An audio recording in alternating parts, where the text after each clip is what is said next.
Paranoia is in boom. The PR transmissions will assume they'll try to push drugs to keep us all dumbed down and hope that they will never see the truth around. Another promise, another scene, another package lie to keep us trapped in greed. Another green bells wrapped around our minds, an endless red tape to keep the truth confined. They will not force us. They will stop degrading us. They will not control us. We will be victorious.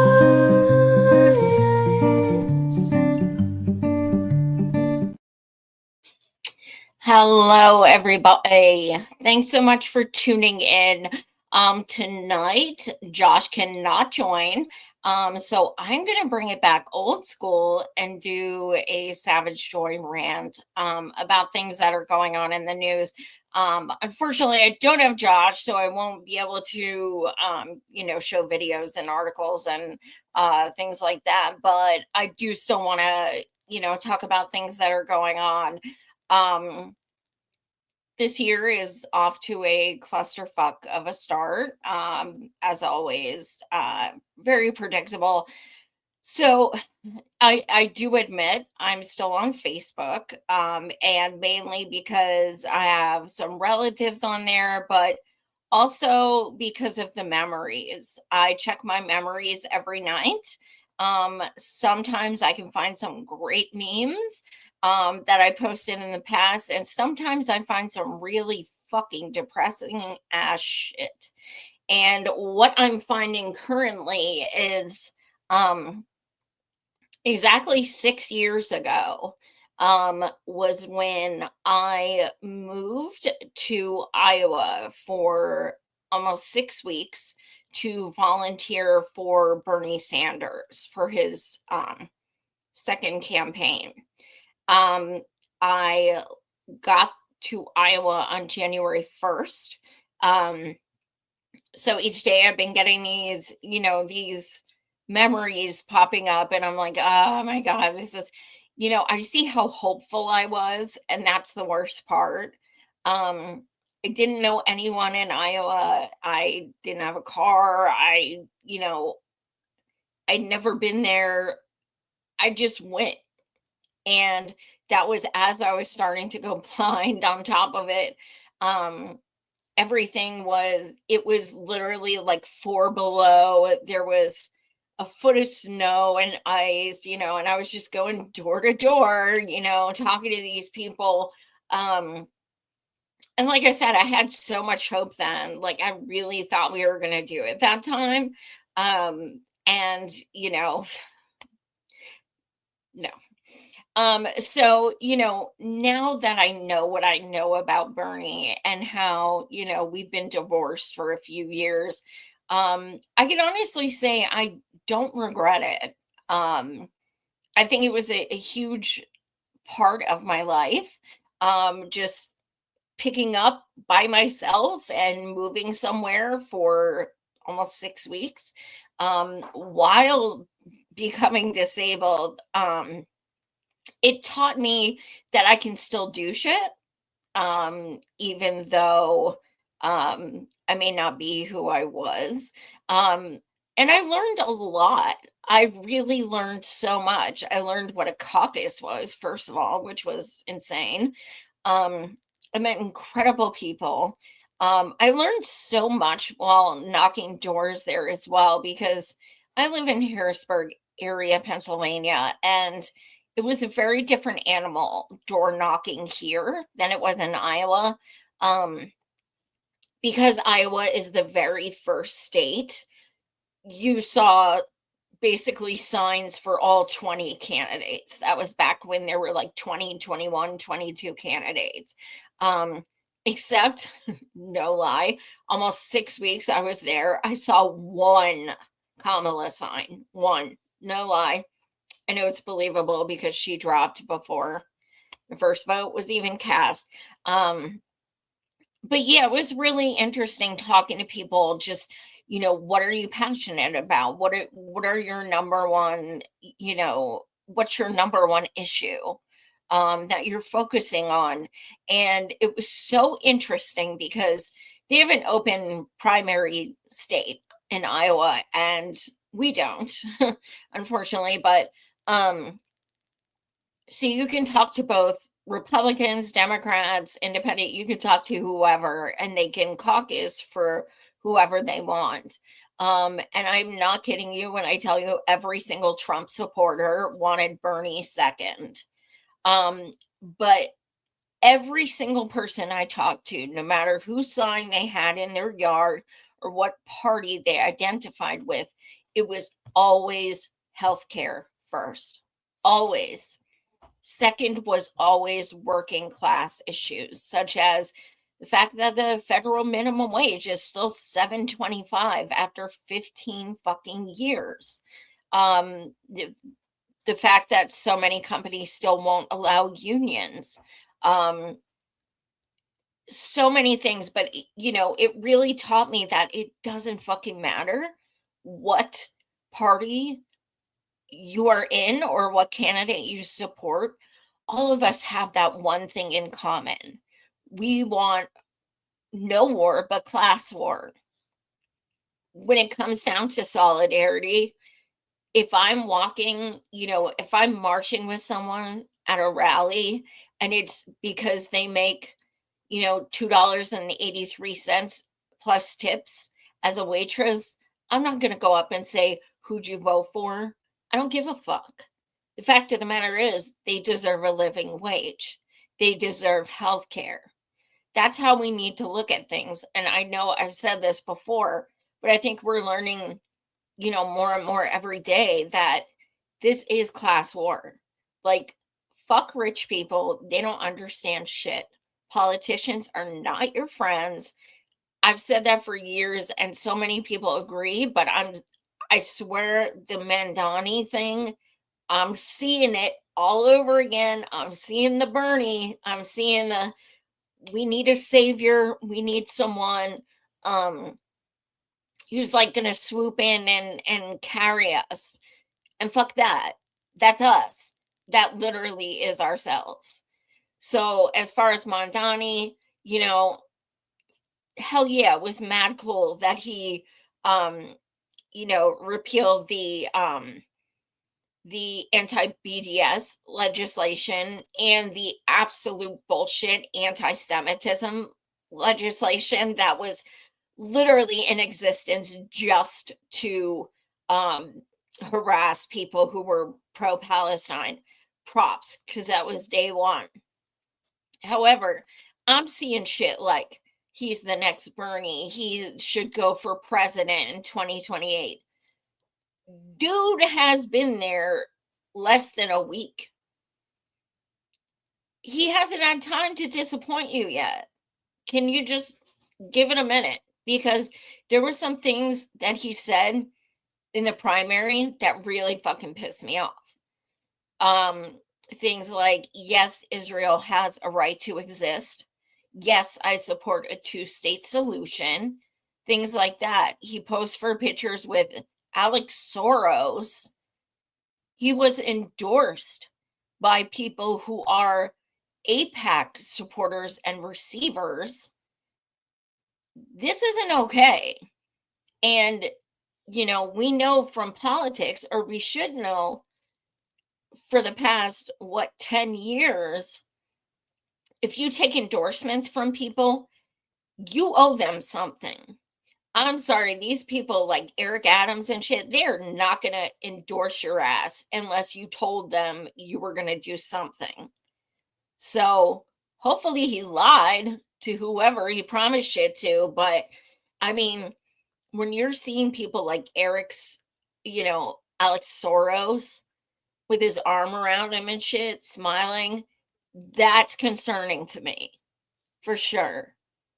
Because millionaire businessmen who are corrupt to the core, who worked on Hizzlebub's campaign and who donates to the most corporate, jacked up people, such as like Cuck Schumer, shit like that. You really want his arms around Mandani and big smiles and shit?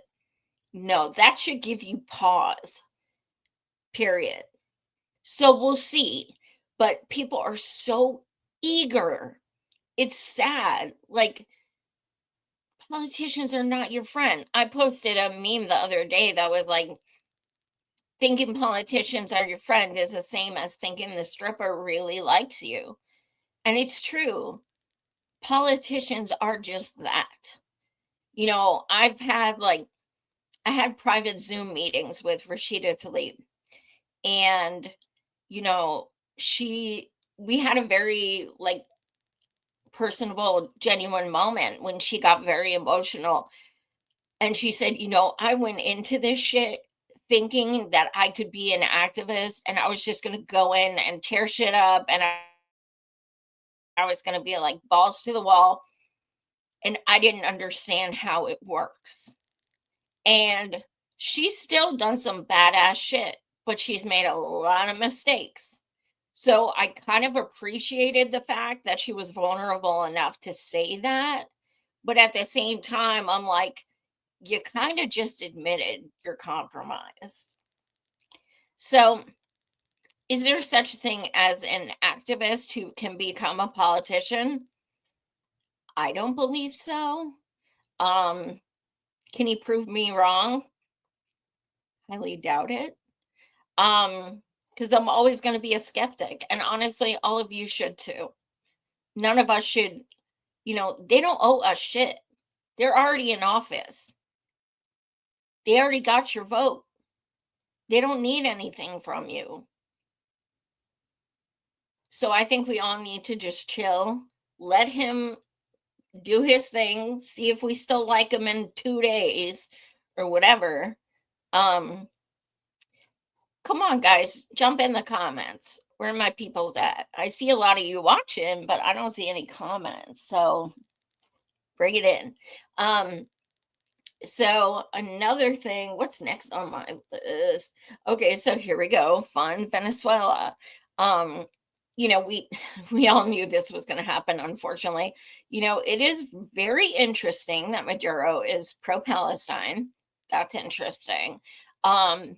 And it's also interesting that the psychopath that just got the Nobel Peace Prize is extremely pro-Israel. I mean, huge bootlicker. And now she's in power. So, I mean, that's convenient. It's almost like they had something to do with this, but I don't know. That'd be kind of crazy to suggest. And just to put things into perspective, people are saying, oh, well, Venezuelans eat rats for breakfast. And like, y'all sound like fucking racist ass Republicans. Seriously, like I'm seeing so many Democrats just, you know, regurgitating the same stupid shit. The fact of the matter is, Maduro was democratically elected.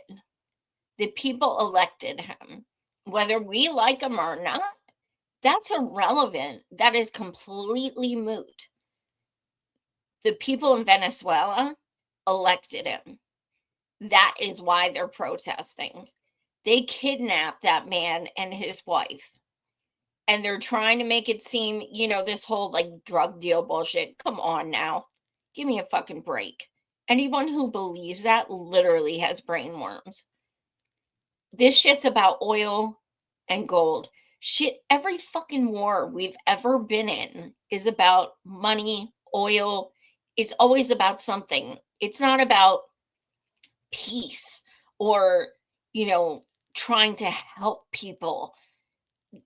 I can't believe so many people don't see through that shit. It's fucking bananas and it's infuriating. So people are totally cool with regime change wars. We just go in, we take over somewhere. Can we just stay the fuck out of other places? Like, we have nothing to do with Venezuela. Leave them the fuck alone. They elected the dude. They wanted the dude. Let them fucking have him. Let us, can we just focus on our own shit for even 1 year? Let's just focus on our own shit. Because people seriously are not comprehending the fact that, they're saying stuff, well, they should do a regime change war in US, making, statements like that. And cool, here's what's going to happen though. This, this kidnapping of Maduro and his wife, what would happen if that happened in America? It won't, because, it's America. But what would happen is, they would go and commit violence, on our people as we did to theirs, and then kidnap Trump and his wife. Cool, great, wonderful, yay, everyone's happy. But guess what?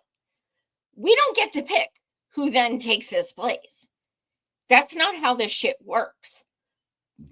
They pick and say who they take him out, they replace him. That's how it works. So you think it would be so great for them to just come in and take the president? They could put someone in way worse. And I know it's hard to imagine someone worse, but I just seriously recommend looking into the history of the US and Venezuela, because there is so much shit. I've interviewed Steven Donziger several times, and I swear between what we've talked about with him and Chevron to now what's going on with Venezuela and the US, I swear it's fucking history repeating itself. And this is yet another fucking distraction. That's all this shit is. Release the hostages. Period. So on to other news. Jeffrey, I can't say the E word because it'll take down my stream and give me a strike, as I have before. But more Jeffrey news. There are things coming out saying that we won't see the entire existence of all the files until Trump is out of office. That is predictable as fuck. But here's the kicker. We don't already have enough right now. We have enough. We take one fucking page of that thing. We have enough. So the fact that they think they're obfuscating some kind of,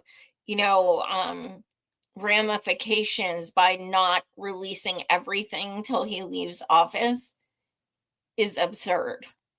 They also released another video from a different angle of the day he self-unalived.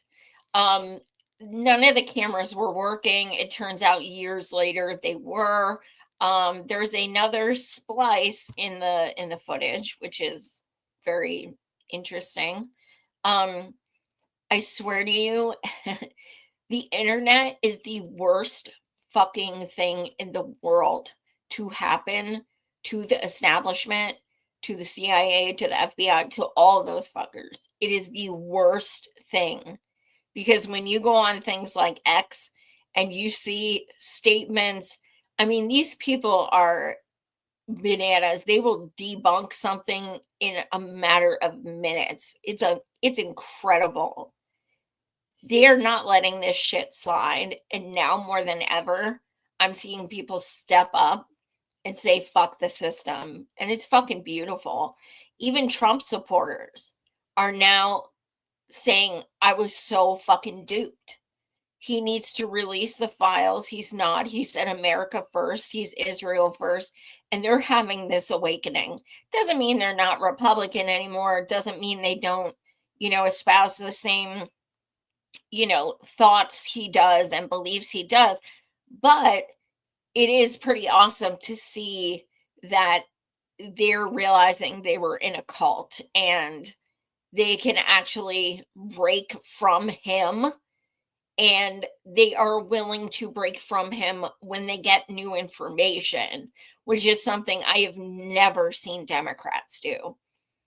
They can, I mean, you can give Democrats any information in the world, they will still fight tooth and nail for that candidate. They will.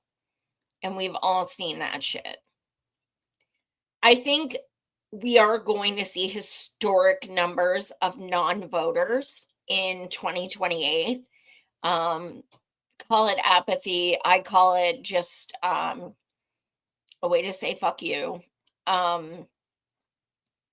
We've tried everything. We've tried writing people in. We've tried third party. Nothing has worked. Nothing will work. It's one button every 4 years. They all have the same donors. They all, at the end of the day, believe the same fucking things. They both commit genocide.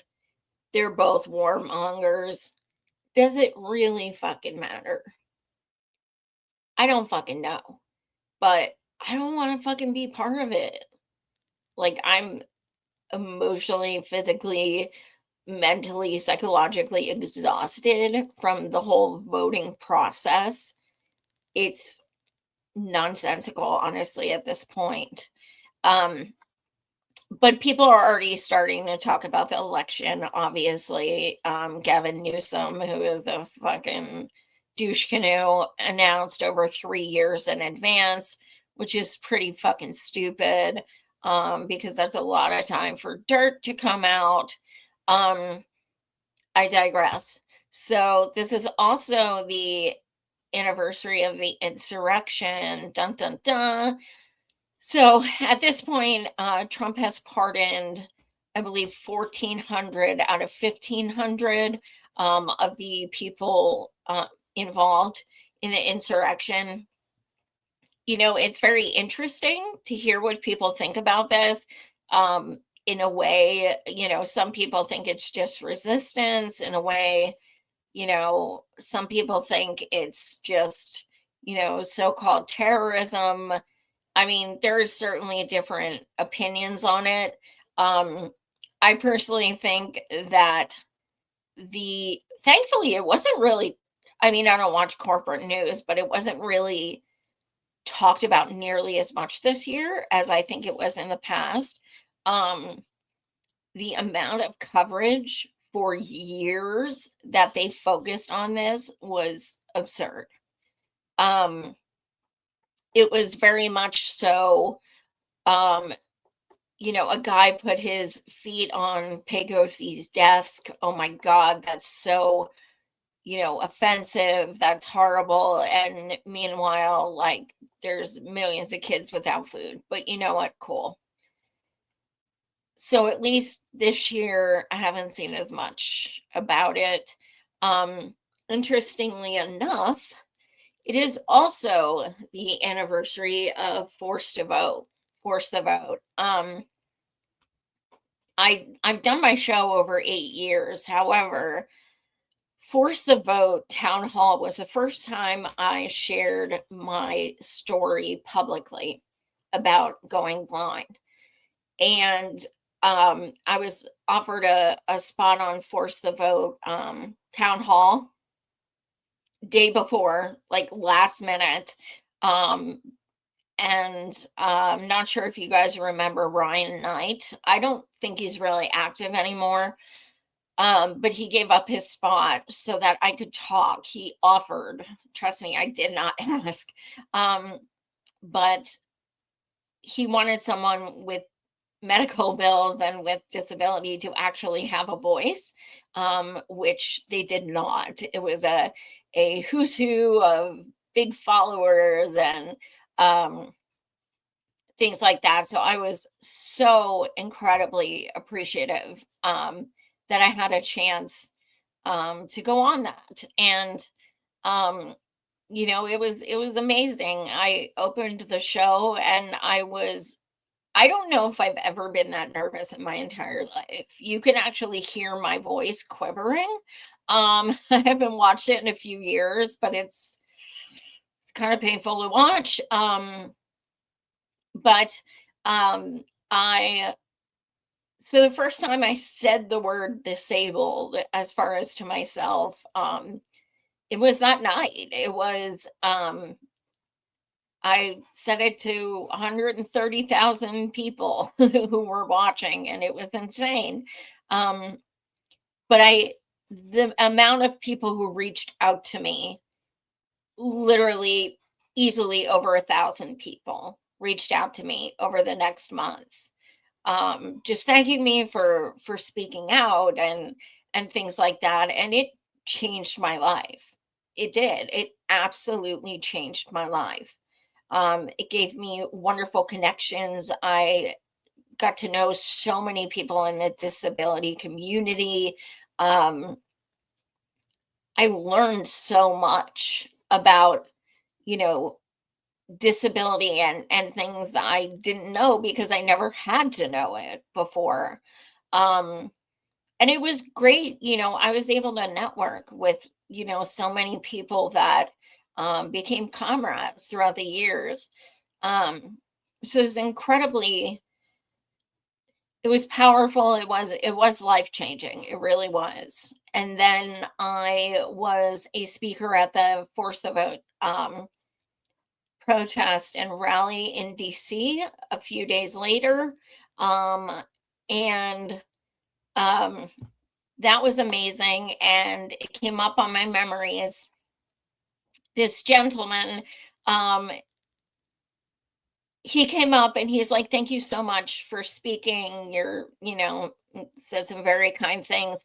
And then I saw him like kind of lean down and then walk away. And I was like, I don't know, maybe he had to tie his shoes or something, whatever. And then when I went to leave, I saw that he had put a $200 check in my bag. And it was because in my speech, I said I had just received a $200 doctor bill and I didn't know I was going to pay it. I don't want to cry. But that's our movement. That is our community. That's who we are, as people. We always look out for each other, we help each other. And it was through Force the Vote that I, connected with this whole healthcare community, and it was incredibly powerful. It actually was that rally in that protest in DC was actually 3 days before the insurrection. And the cops were all over us. We had to keep moving because we were like scary, but there were like black people with us. So like and like people who, just shouldn't be there, big scary people. So they moved us time after time. We had to keep moving. We were all very scary with our our microphone and poster board signs and everything. So I understand why we had to keep moving. So then to see that and then see the insurrection 3 days later where they're just like do do do do do, like, okay, dude, literally the same fucking cops because it was like a block away. Um, but yeah, so that was humorous. I was I was really shocked with how divided people were about force the vote. Um, there was so much. Um, now is not the time. Um, and I was very shocked because I thought people were stronger than that and more fuck the system than that. I think if force the vote happened now, I think it would be stronger than ever. I don't think anyone in their right mind would oppose it. Um, we the only person we expected to, you know, join us and force the vote was Rashida, because she was an activist before, and she had called out Hillary on, on panels, and she got arrested for protesting Trump, and like she's had her badass moments. But she pulled an AOC, and um, it was pretty infuriating, honestly. And the blue MAGA had a field day. Haha, these stupid idiots! It didn't even work, which is amazing to have that kind of hubris to celebrate people dying because they don't have health care. I hope that at some point we can do something like that again. I see people talk about general strikes all the time for the past few years. When people have tried to do it, it has not happened. I don't know what it's going to take for people to actually get out in the streets. Yeah, I just don't know. I mean, even, when I go to Palestine protests now and stuff, there's just less and less people each time. And it could be activist fatigue. That's a real thing. That is something so many of us have dealt with. And there's a fuckload of stuff to protest. But yeah, so I digress, but force the vote was pretty impactful in my life. What else did I have here? I think that's all I had for tonight, but thanks so much for tuning in. It has been forever since I did just a regular rant. I've been doing so much with videos and articles and stuff like that, but I've just felt the need to still go live and just speak my mind. I was texting with Keaton from Do Dissidents earlier today.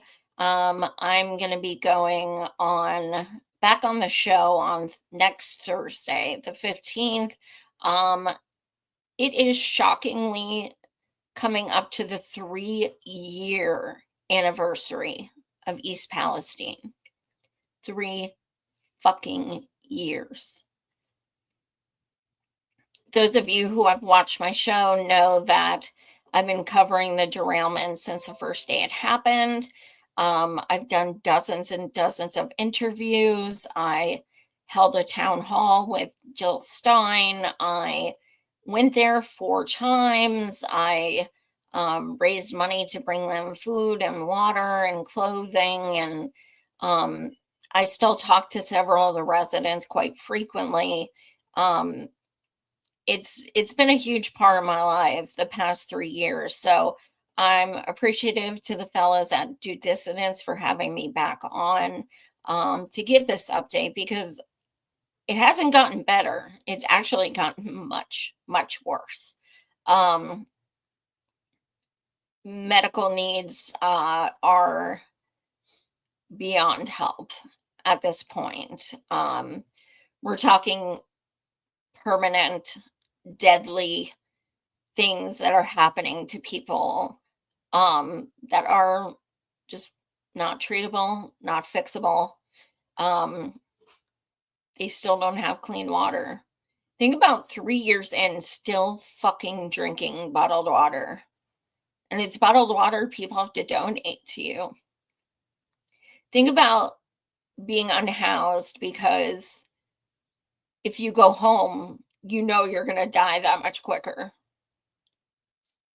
Think about your community you've lived in your entire life now being nothing but a toxic wasteland. It is incredible what these people are still going through. I'll be having some of my friends from EP on again, just to give updates from them.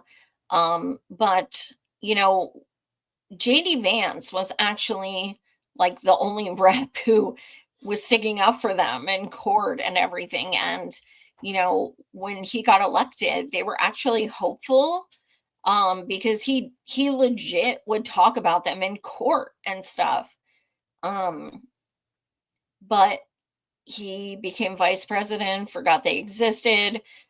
I believe it was last January, so a year ago, he held a press conference saying, I will be going back to EP and helping them and working on things to give them, you know, any assistance they need. Never happened. Biden went after it was already 2 years, said, we'll hold Norfolk, no fucks given, accountable. And of course, he did absolutely nothing. He never even met with the residents. He met with 3 pre-selected people who are in politics. So, you know, I will say when I organized that town hall with Jill Stein, she was there for hours speaking with the residents, listening to their stories, also as a doctor, listening to them and, you know, listening to their symptoms. And a lot of them didn't know what a Green Party was.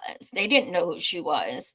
And they were like, oh, wow. So there is another party and there's someone running for president who is listening to us. So it's really important for them to see that as well. So it was a really great experience. But yeah, I mean, as far as medical, I mean, you're talking kids bleeding when they pee, you're talking blood coming out the ears, cancerous lumps appearing, nodules on the spine, young girls being told they're never going to have kids because it's destroying their reproductive system, lesions, acidic burns on their head, which is making their hair fall out. I mean, the list goes on. I can't even tell you. And, you know, of course, they have no health care. So if they can go to a doctor, it's a clinic, and the clinic will say no because they're not within, you know, these, you know, specific guidelines of area. One of the issues with East Palestine is that it is literally on the border of Pennsylvania. And like one of my dearest friends, she lives 5.8 miles from the site, the burn site. But she's in Pennsylvania, but she is highly, highly affected. She could see the explosion from her front porch, 5.8 miles away. she can't go to a doctor or anything because she's outside of Ohio. She's outside of that jurisdiction, even though her health has been awful. So, her little boy, my buddy Eddie, has a child's gas mask. Like, I can't tell you guys, and I've been there 4 times, and it it's unlike anything I've ever witnessed, because you walk down the street and you can taste sulfur or something acidic, or just it's hard to explain it, and it smells like chlorine, and it smells like chemicals. And yes, I'm talking years later. This isn't something that dissipated. This is something that's actually gotten stronger throughout time, through rain, erosion, things like that. They, said they were so-called cleaning the creeks. There's no such thing. All they did was go over the top of the water, but it's all in the soil. It's, you know, 40,000 fish washed up on the banks. They gave kids a coloring book that said fish can die of asthma. I mean, the shit that has gone on with the terrorist organization of the EPA. I have on my channel, if you haven't seen it, Mark Durno. He was the head of the Homeland Security of the EPA, and in East Palestine. And I met with him for over an hour and a half and didn't tell him I was recording, which is completely legal in Ohio. And he said some really fucked up shit. So that video is on my channel if you want to see that. He actually no longer works for the EPA. He hasn't been feeling very well as of late. He also was involved in Flint. So I guess they transferred him to EP because he did such a fucking stellar job. He's not really a big fan of mine, which I'm very happy about. But yeah, you can watch that video. He didn't even ask me if I was recording, which was really stupid because other people have recorded him before. But yes, I mean, you'll hear him laughing when we bring up people's medical needs. Just the most disgusting shit. And yeah, EPA is actually part of Homeland Security, believe it or not.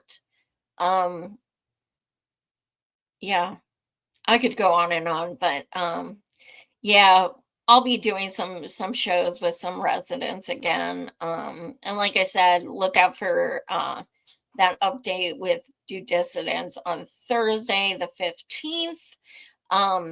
Thanks so much for watching, guys. I really appreciate it. Let me see. Okay. Smash like and subscribe. Also, if you are new to the channel, I have a new book, Our Friend Temujin, The Wrongful Conviction of Temujin Khensu.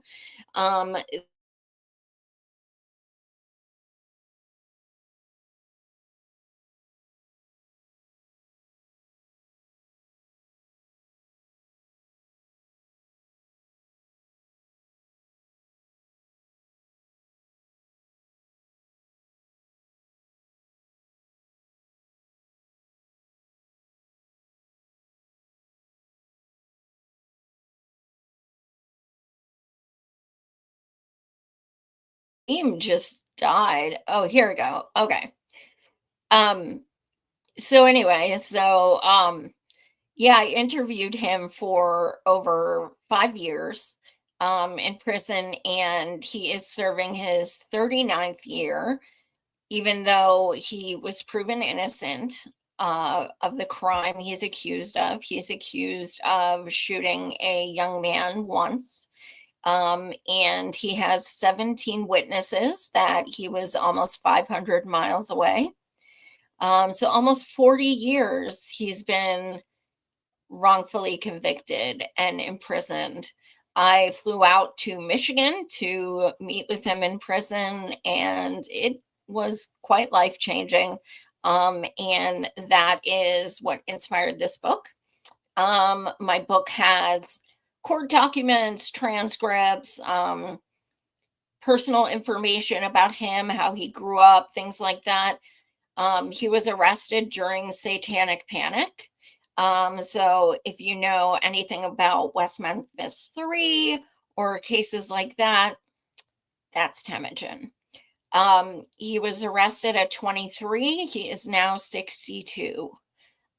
He has a brain tumor and other disabilities and has been denied any kind of medical treatment, including chemo, for over a year.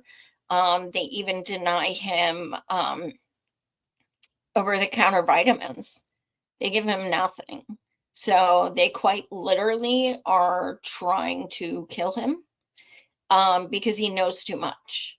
So that's why I stepped up and wrote a book. So it's here in black and white, whatever happens to Tem, it's here.